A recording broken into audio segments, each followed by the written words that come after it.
किसी निश्चित सांकेतिक भाषा में आर्ग्यू को YPESC लिखा जाता है। दूसरी सांकेतिक भाषा में डायग्राम को कैसे लिखा जाएगा? देखिए, आर्ग्यू का जो डिकोड किया गया है उसे आमने सामने पहले लिख दीजिए। ARGUE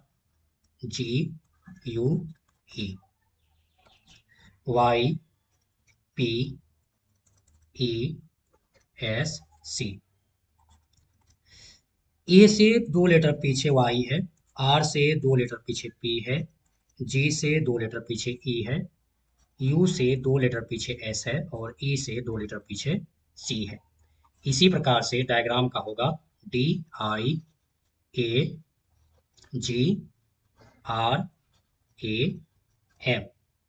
D से 2 लेटर पीछे B आता है, I का 2 लेटर पीछे J आता है, A का 2 लेटर पीछे Y आता है, G का 2 लेटर पीछे E आता है और R का 2 लेटर पीछे P आता है, A का 2 लेटर पीछे Y आता है, फिर M का 2 लेटर पीछे K आता है। तो यही आंसर होगा BGYEPYK। Option A right answer होगा। अगला सवाल है कि निम्नलिखित 4 शब्दों में से 3 शब्द किसी प्रकार से समान है और एक शब्द असमान है। असमान शब्द का चयन कीजिए। ऑप्शन ए सरसों, ऑप्शन बी जीरा, ऑप्शन सी मूंगफली, ऑप्शन डी सौंफ। सरसों, जीरा और सौंफ ये जमीन के ऊपर फलने वाला फल है और ऑप्शन सी मूंगफली जो है ये जमीन के भीतर फलने वाला फल है। तो ऑप्शन सी राइट आंसर होगा। अगला सवाल है कि यदि अंग्रेजी वर्णमाला में बी से शुरू करते हुए प्रत्येक दूसरा अक्षर हटा दिया जाए तब कौन सा अक्षर दाएं छोर से 10वां अक्षर होगा? सबसे पहले अंग्रेजी वर्णमाला लिख लीजिए। सवाल में कहा है कि अंग्रेजी वर्णमाला में बी से शुरू करते हुए प्रत्येक दूसरा अक्षर हटा दिया जाए तब कौन सा अक्षर दाएं छोर से 10वां होगा?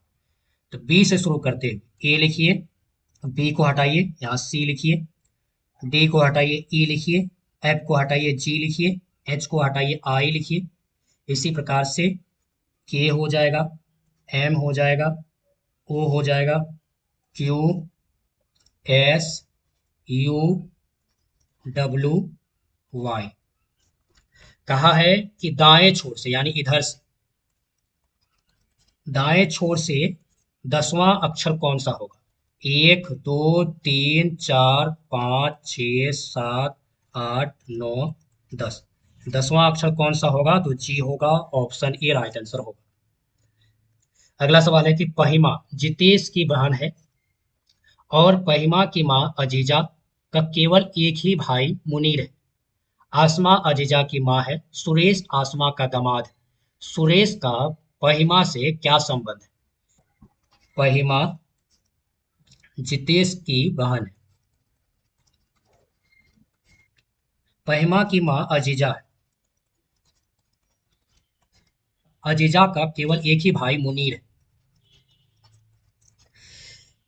आसमा अजीजा की मां है, अब इसकी भी मां आसमा है।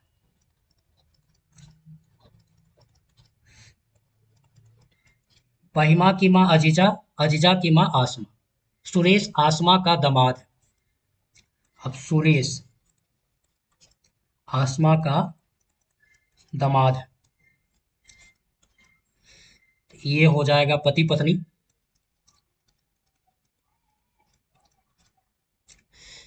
सुरेश का पहिमा से क्या संबंध है इसका पूछा है, तो बेटी का होगा या फिर पिता का होगा, यही दो संबंध होगा।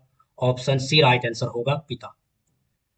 अगला सवाल है कि कौन सा शब्द नीचे दिए गए संबंध को सही तरीके से पूर्ण करेगा? क्रिकेट का संबंध है गुल्ली से, बिलियर्ड का संबंध है ऑप्शन ए बैट से, ऑप्शन बी क्यू से, ऑप्शन सी रैकेट से, ऑप्शन डी कॉर्क से। इस सवाल का राइट आंसर होगा ऑप्शन बी क्यू से।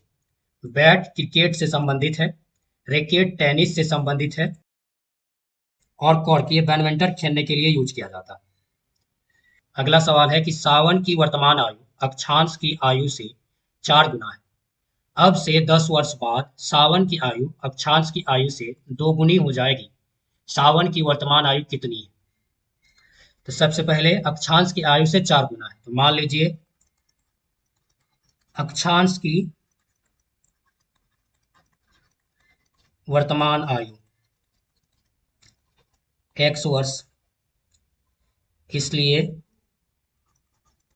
सावन की वर्तमान आयु हो जाएगा 4x, क्योंकि बोला है सावन की आयु अक्षांश की आयु से 4 गुना है, इसलिए 4x साल। 10 वर्ष बाद सावन की आयु अक्षांश की आयु से दोगुनी हो जाएगी। प्रश्न से 10 वर्ष बाद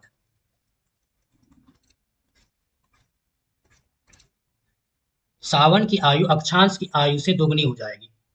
सावन की आयु ये है, इसका जो है 10 वर्ष बाद दोगुनी हो जाएगी। इन दोनों को आपस में बराबर करने के लिए इसमें 2 से गुना कीजिए, तो 2x 20 बराबर 4x प्लस 10। एक जात वाला को एक साइड ले आइए, 20 है प्लस 10 है, बराबर का इधर आया तो माइनस 10 हो जाएगा। 4x है, 2x बराबर का इधर आएगा तो माइनस 2x हो जाएगा। 20 में से 10 जाएगा तो 10 बचेगा। 2x में से 2x गया, 4x में से 2x गया तो बचेगा 2x। x के बराबर आ गया यहाँ पे 5, यानी अक्षांश की वर्तमान आयु 5 साल है। तो पूछा है सवाल में कि सावन की वर्तमान आयु कितनी है। तो सावन की वर्तमान आयु कितनी थी, हमने क्या माना 4x। 4x 4 में 5 से गुना करेंगे 20 हो जाएगा, 20 साल। ऑप्शन ए राइट आंसर होगा। अगला सवाल है कि 80 पन्नों की एक परीक्षा में सही उत्तर के लिए +1 अंक और गलत उत्तर के लिए -1 अंक दिया जाता है। अगर किसी प्रश्न को छोड़ दिया गया हो तो 0 अंक दिया जाता है। यदि विद्यार्थी ने कुल प्रश्नों में से केवल 80 प्रश्नों के उत्तर दिए हैं और उसे 32 अंक प्राप्त हुए हैं, तो उसने कुल कितने प्रश्नों के सही उत्तर दिए हैं। माना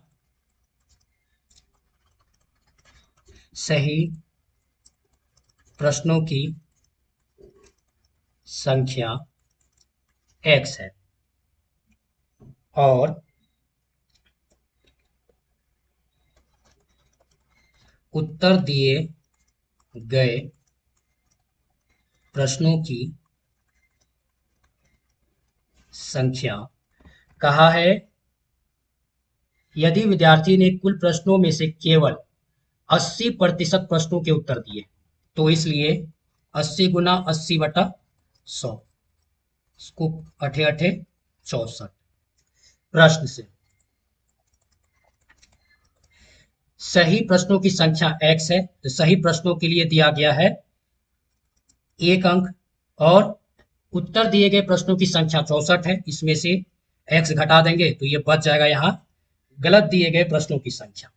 गलत दिया गया प्रश्नों की संख्या के लिए है अंक -1,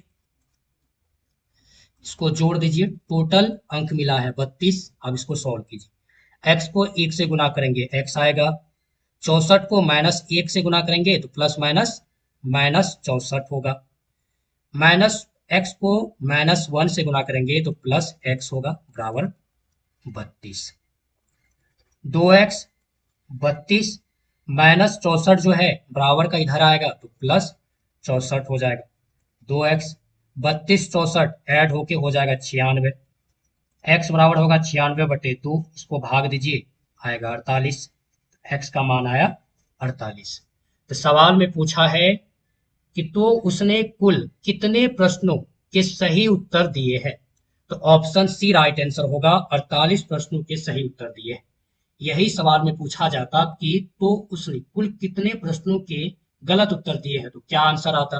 तो देखिए हमने क्या माना है गलत प्रश्नों की संख्या 64 माइनस एक्स, 64 माइनस एक्स, 64 में एक्स का मान आया 48, 64 में 48 घटेगा तो बचेगा 16।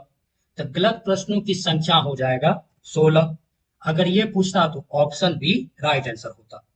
अगला सवाल है कि एक कुत्ता खरगोश की प्रत्येक 6 छलांग के लिए 5 छलांग लेता है, लेकिन कुत्ते की 4 छलांग खरगोश के 5 छलांग के बराबर होती है।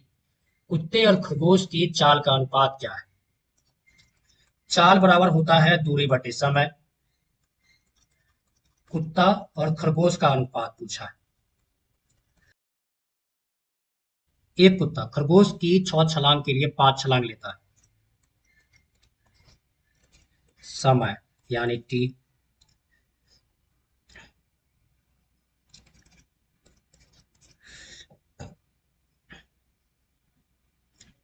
यहाँ कहा है लेकिन कुत्ते की 4 छलांग खरगोश के 5 छलांग के बराबर होती है। अब इसको क्रॉस मल्टीप्लाई गुना कर दीजिए। 5 को 5 से, 6 को 4 से, 5 पचे 25 अनुपात 6 चौके 24। यही राइट आंसर होगा, 25 अनुपात 24। ऑप्शन डी राइट आंसर होगा। अगला सवाल है कि एक गांव की जनसंख्या 24,000 है। यदि अगले वर्ष इसमें 4% की कमी होने की संभावना है तो अगले वर्ष गांव की जनसंख्या कितनी होगी? 24,000 जनसंख्या है, इसी में 24,000 में 4% की कमी हो जाती है तो 0 0 काट दीजिए। यहाँ 240 को 4 से गुना कीजिएगा तो 0, 4 4 चौके 16 का 6, हाथ में 1, 4 दूना 8, 1 9। इसको घटाइए। 0 में से 0 जाएगा 0, 0 में से 6 नहीं घटेगा, पहचान लेंगे। 10 में से 6 घटेगा 4, यहाँ 9 में से 9 घटेगा 0, यहाँ 3 में से कुछ नहीं तो 3, 2। 23,040, 23,040 ऑप्शन बी राइट आंसर होगा।